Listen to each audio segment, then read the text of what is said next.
What do you think, Adele, is the biggest misconception of perinatal OCD? And also, like, why people, I was going to say to you, why do people kind of not start ERP? But actually, it's even before that. What's the biggest misconception? Mm, And why don't people seek treatment? Is it shame? Definitely embarrassment and shame can be a big part of it. And I'm thinking about the myths from different perspectives. So I'm thinking Yeah. about um, from an observer's perspective, for someone who's not educated on OCD and they focus on the stereotypes, unfortunately, that are still there about OCD. If they hear that, a mom has OCD or expectant or a new mom, they might think, okay, so they need things to be in order, they need the house to be clean, which is, of course, invalid. And is not helpful. And therefore, it's meaningful that we're holding these conversations, and hopefully, more and more people will be educated about what OCD actually is. I'm also thinking about the perspective of the person with OCD. And I guess some people with perinatal OCD, they have experienced OCD before in life.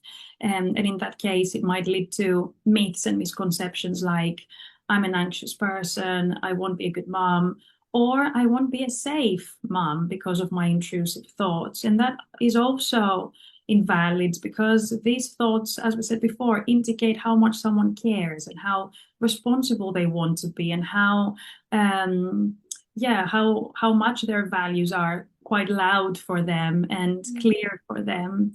So of course, it's going to be really unhelpful for these misconceptions to become barriers for people having their lives that they want and chasing their goals. And you mentioned, what might be a reason that people might not engage in ERP.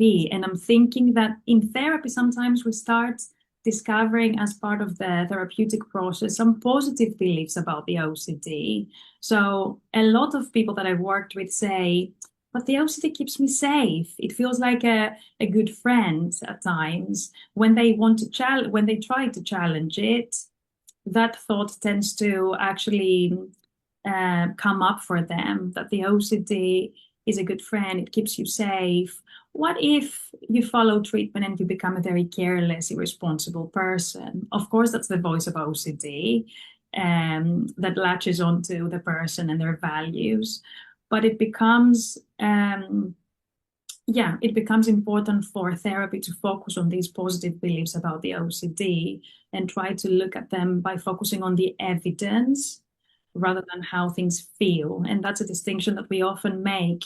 Things might feel wrong, they might feel careless, but let's look at the evidence, or let's look at the outcomes of your last exposure and response prevention task.